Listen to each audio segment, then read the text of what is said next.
Good morning. Welcome to episode 12 of our Meet the Experts Q&A sessions with Sintons Employment Team. My name is David Pritchard and I'm the head of marketing here at Sintons.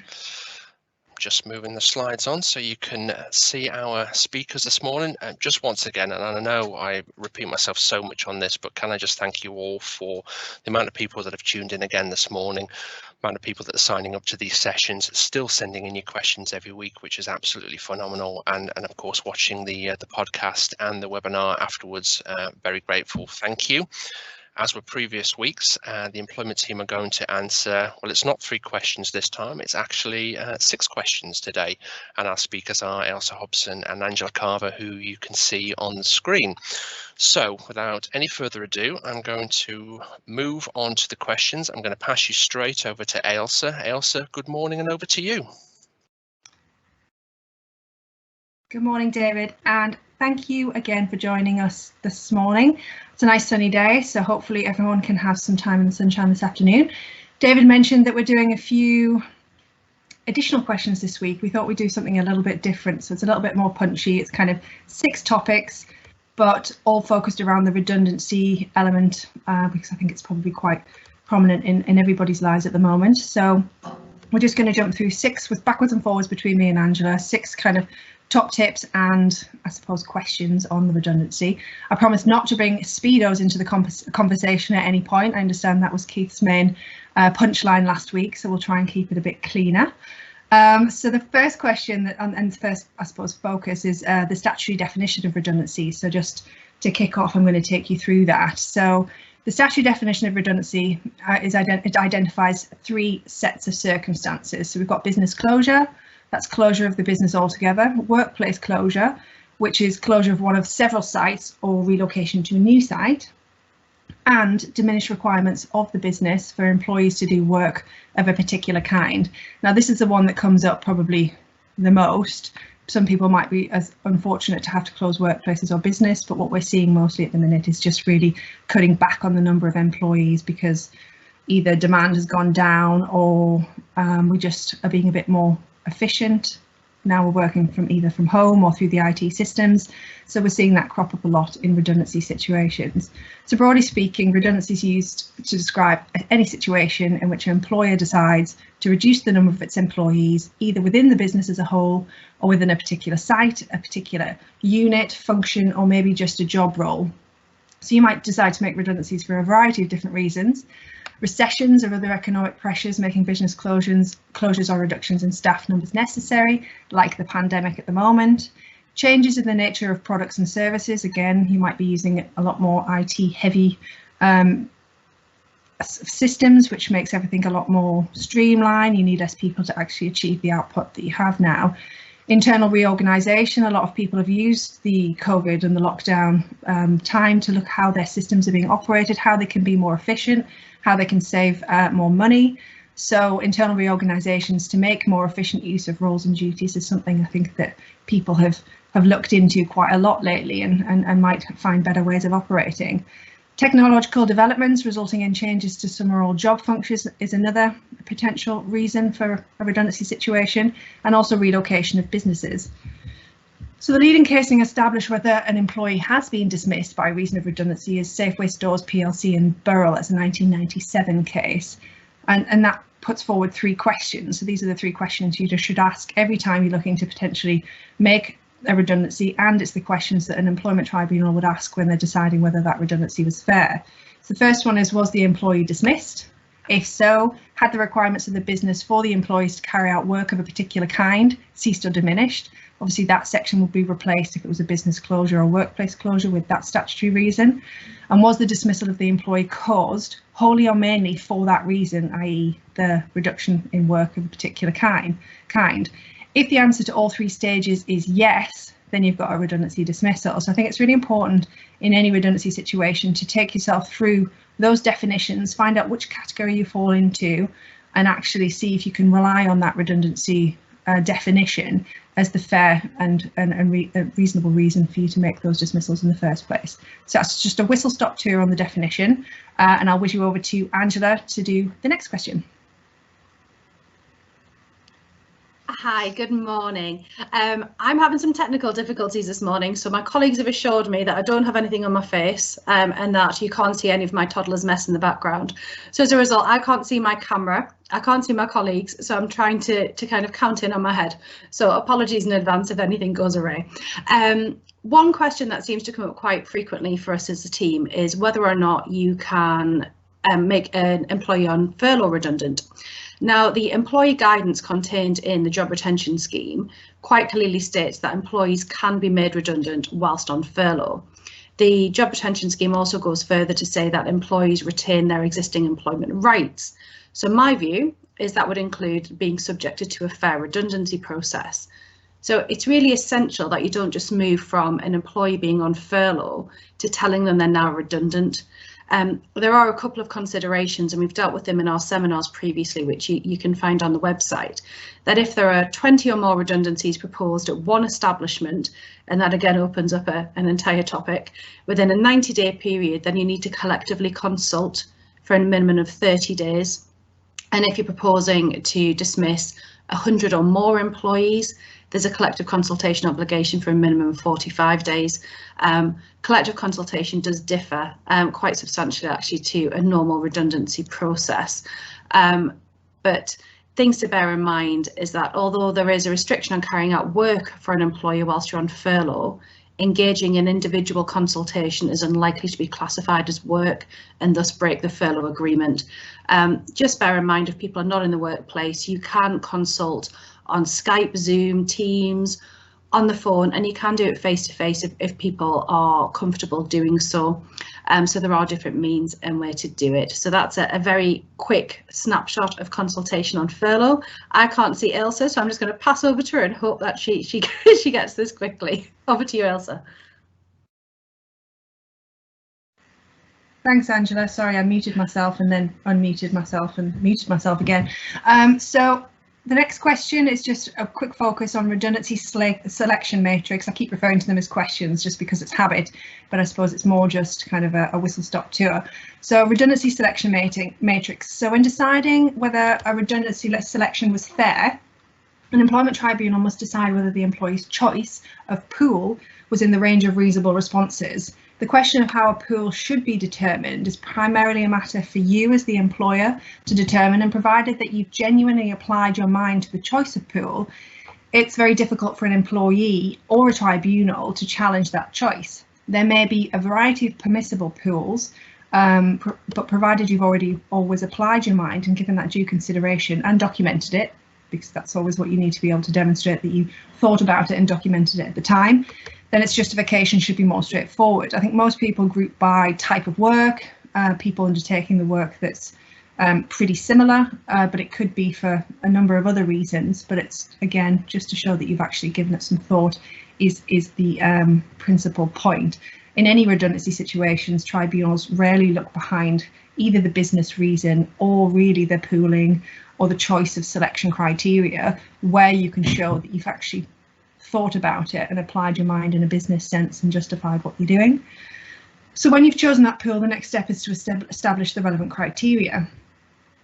So in order for a redundancy selection criteria to be fair, it should, as far as possible, be objective and capable of independent verification. I think a lot of people jump straight to, well, people jump straight to standard, looking at performance, ability, length of service, but for something to be really objective, you have to be able to base it on material that's already been documented and for conversations that you've already had, rather than just thinking back and actually, I think that person's better than them, we'll give them a 5 over a 4.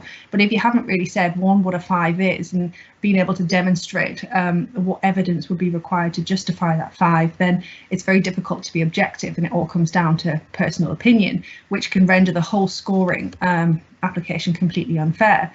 So you have to be able to measure that criteria and not solely base it on your own opinion. Some potential fair criteria that I've mentioned, and a couple of others. Performance and ability comes up a lot. Length of service, attendance record, disciplinary records, and you can legitimately attach weightings to those criteria and establish which ones are more important to you as a business. But you must be able to justify those weightings in the same way as you justify the criteria in the first place.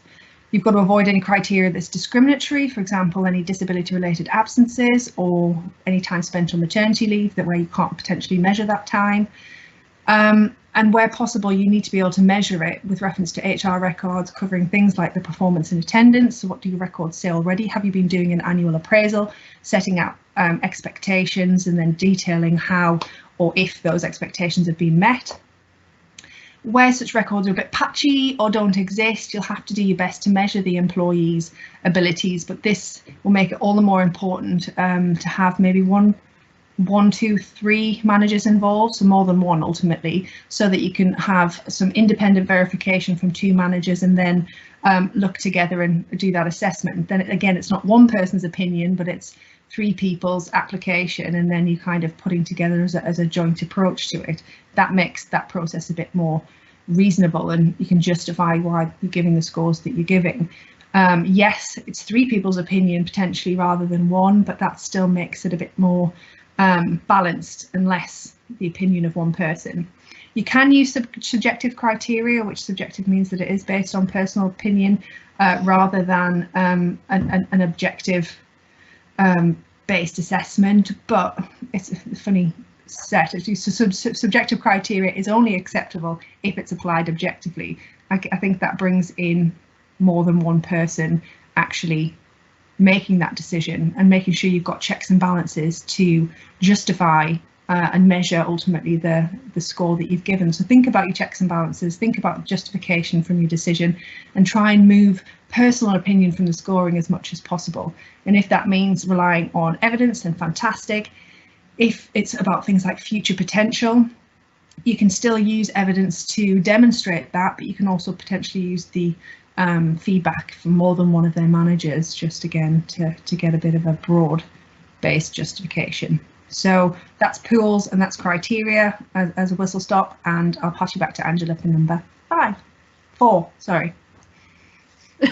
Sorry, Ailsa, I thought you were counting me in there. 5, 4. I'm going to look at the next topic is alternatives to redundancy. So a dismissal is more likely to be considered fair if the employee has considered whether it's possible to avoid or reduce the need of redundancies. Now that does sound quite simple, but a lot of employers can fall foul here. One thing to bear in mind is that it's actually one of the matters that employers must consult employee representatives on in collective redundancies as well. So it is quite important. So options available to you as an employer are looking at things like reducing headcount, and that could be voluntary redundancy, for example. Bear in mind you would offer voluntary redundancy, but you're not legally obliged to accept somebody's proposal for voluntary redundancy. Recruitment freezes, which seems quite self-explanatory. Withdrawing new job offers, deferring new joiners, reducing agency staff, redeployment, and also looking at early retirement. Clearly you can't force somebody into that option, but that is an offer there, especially if there's an occupational pension scheme available. Temporary stoppages are another area, so that could be sabbaticals, unpaid leave, holidays, which don't often circumvent the problem because you're still needing to pay them, and layoffs, only if it's obviously in the contract or the employee agrees. You can reduce hours. So what we found over the COVID-19 pandemic is a lot of employees have opted to work, say, a 3 or 4 day week and reduce their salary accordingly, and that's allowed an employer to almost ride the worst of this pandemic without making substantial redundancies. And finally, it's reducing payroll. So whilst you may not reduce your hours, you've reduced your salary. So you work 5 days, get paid for 4. Pay cuts have occurred across the board as well. The other thing I want to look at is reasonable alternate employment. Now, a dismissal is likely to be unfair at the employment tribunal if you gave no consideration to whether or not suitable alternate employment existed within the organisation. Now, if an employee accepts the offer of alternate employment, it might be subject to a statutory trial period of 4 weeks, could be slightly longer, could be 6, but usually 4. And if the employer refuses a trial period to see if an employee is suitable, any subsequent redundancy dismissal could be unfair. The other thing to bear in mind in relation to alternate employment is if an employee unreasonably refuses alternate employment, they could forfeit their redundancy money. Now, this is quite a subjective test, and you'll need to look at things like the distance that the new role is from the employee's home, how similar it is in hours and wages and job content, things like that. So when you're looking at someone at director level potentially moving down to a junior copywriter, for example, that might not be reasonable alternate, but there have been some surprising finds in the courts. Finally, what I would say is that you're not obliged to create alternate employment. So whilst an employee might say, oh, well, you could make me a role in this department, you don't have to do that. But what you do need to do is sufficiently document every search that you've done and show the steps that you've taken so that you can produce evidence in the tribunal if necessary, if an unfair dismissal claim is brought. And my last topic I'm going to look at is employment tribunal rationale. I will try and draw everything together. Right, I'll pass you back over to Ailsa. Thanks, Angela. So my fifth topic is focusing on maternity leave and redundancy. So under the Equality Act, people on maternity and also people that are pregnant get added protection, but under the maternity regulations, there's some additional protection for women on maternity leave where a redundancy situation arises. Now, it only crops up at certain stages of a redundancy process. So it doesn't, for example, give an employee a free pass to be placed at risk of redundancy. So an employer can still place someone on maternity leave at risk of redundancy. An employer can still select someone on maternity for redundancy if it's selecting a good few to remain at risk. So the right actually only crops in when you are looking for the suitable alternative employment. So that's just what Angela's been talking about. So if there is suitable alternative employment, then and more than one person is potentially suitable for that employment, then the person on maternity leave gets first dibs on that role. If there isn't any suitable alternative employment, then ultimately the woman on maternity leave will be made redundant like anyone else. For example, if they're in a standalone role, so there's no one else who's been placed at risk, it's just their role that is at risk. There isn't any other role within the organisation that would be suitable. So they've been placed at risk, they've been selected, and because there's no suitable alternative, they can still be made redundant, as you would any other employee not on any family-related leave. So it's only at the very end of the process that this protection kicks in. So where the suitable alternative employment is available and that the person on maternity can be appointed to that role, and if there is, they'll be appointed before anyone else. So it's one of the only, well, there's only a few examples of positive discrimination that's actually permitted, and yeah, it's a big benefit for, I think, women on maternity leave, and I think it's again just to give them added protection when they're out of the business for a significant amount of time. So there have been proposals put forward, and at the moment, this protection only applies to people on maternity leave, but there is a draft bill, I think, waiting to go before Parliament to extend this protection so that it applies from the date the employee notifies, excuse me, the employer in writing of her pregnancy, and then it extends beyond maternity leave for a period of 6 months. So that bill, I think, is in draft form. I think it's had quite a lot of backing, but we're just waiting when Parliament have time for that potentially to come in. So we might see a bit more of an extension to those rights, so they cover an employee from when she's pregnant up to 6 months after she returns from maternity leave. And I think that comes down to maybe to one of the earlier questions I looked at when we're focusing on making sure that you don't apply a pool or criteria that places a woman on maternity leave or who is pregnant potentially at a disadvantage. Maternity leave is obviously going to be the bigger factor because they're out of the business, they're not contributing. How do you measure what they've been doing? Ultimately, you're looking at an earlier period of time, but it could be that they're trying now to prevent any redundancies happening pre-maternity because it's a way of not having to support someone through the business if they're going to be absent for a significant amount of time, and also to get them comfortably and settled back in after a period of maternity leave, because depending on what they do, it ultimately could take a while for that person to get settled back into work and actually start making money again if that's what their role requires. So it's just one to flag. That's the protection's limited at the moment, but it could be extended further. But if that happens, I'm no doubt we'll talk about it more on one of our seminars or on one of these Q&As. So that's it from me. I'll pass you back to Angela for the final one. Thank you, Ailsa. I know that the pregnancy one is a really interesting one. I remember running a case about a year ago where I was looking at that very issue. And all you can really rely on when an individual is pregnant is there is obviously legislation regarding pregnancy, but it's the sex discrimination legislation. But that protection, I think, would be very welcomed by the majority of employees. The final point I want to look at is just the employment tribunal rationale. So first thing to bear in mind is there's actually no mandatory process laid down by statute for fairly dismissing an employee for redundancy, which is quite surprising perhaps to some of you, but it all just bottles back to an unfair dismissal claim. So Ailsa has touched on the selection criteria, and again she could probably talk at great length about this. It is just a whistle stop of it. Now a tribunal can't substitute the selection criteria that it would have chosen when it looks at you as an employer, and it can only interfere with your choice when it thinks that your criteria is so far removed from what the reasonable employer would do that it had no option to do it. And what they do is they tend to look at what we call the band of reasonable responses tests. Now, if anybody on watching this podcast has been involved in an unfair dismissal claim, that'll probably ring a bell for you, because unfair dismissal claims always come back to the test of reasonableness. What would the reasonable employer do? Was it reasonable in this circumstance? And the question about could a reasonable employer have adopted a certain criteria and measured in the way that they did, and whether or not the tribunal would have adopted a different criteria is kind of mute unless that criteria is so far removed. The other thing which you tend to find litigants in person are desperate for a tribunal to do is to rescore them. Now the tribunals generally shouldn't get involved in the minutiae of how individual scores are arrived at. And one of the cases I tend to use in relation to this involves Santander. It was a Court of Appeal case back in 2010. And it focuses on that the tribunal should really look at whether or not the employer has a good system in place for assessing employees against the criteria. And that's what Ailsa was talking about with looking at your objective criteria.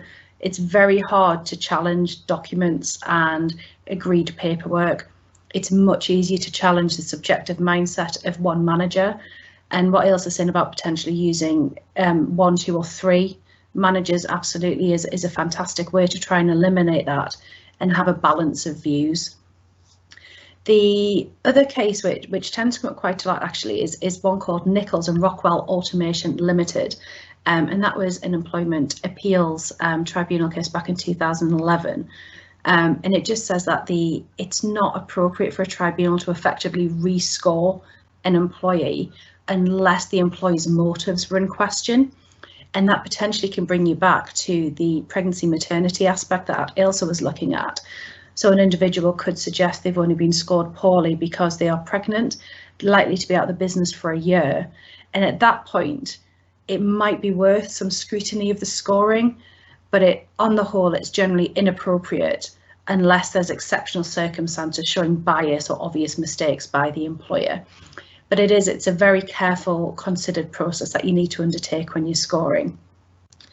So other things to bear in mind, a lot of people seem to think, oh, it's fine, you've got less than 2 years, there's no issue. On the whole, that's true unless there are protected characteristics at play. And again, that is an entire topic on its own, and we haven't got time to discuss it this morning.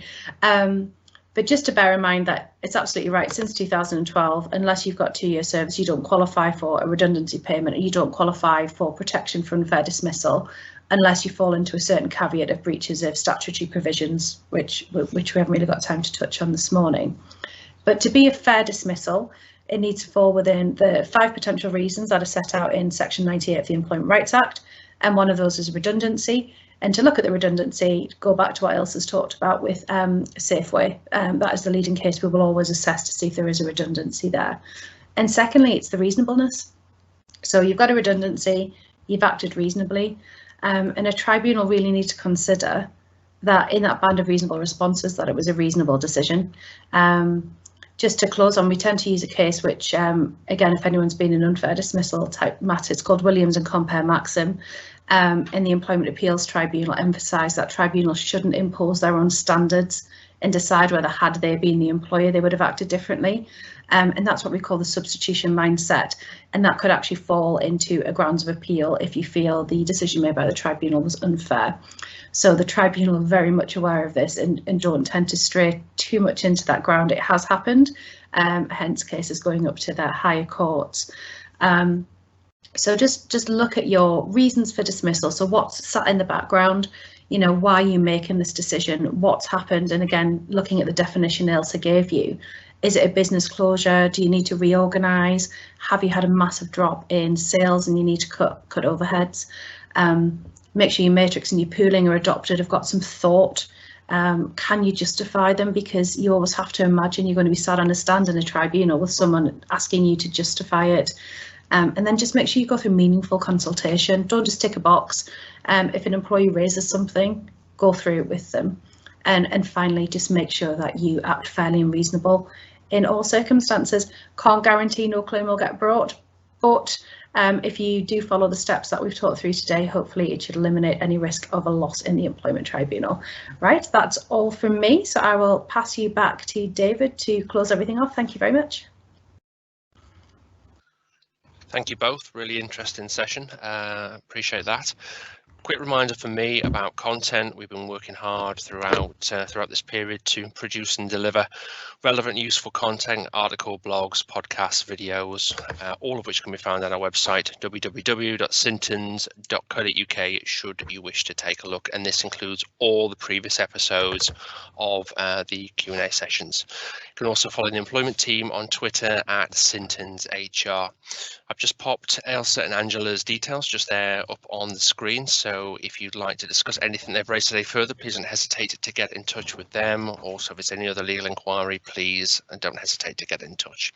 We're going to move things up a little bit with regards to the sessions, and we're going to move them monthly. So our next session will be Friday the 28th of August at 10 AM on Teams, and I'll pop the link round to you all nearer the time. So all that's left to say this morning is from Ailsa, from Angela, from myself, thank you once again so much for listening. Have a great weekend, everybody. Continue to stay safe, and we look forward to speaking to you on the 28th. Thank you.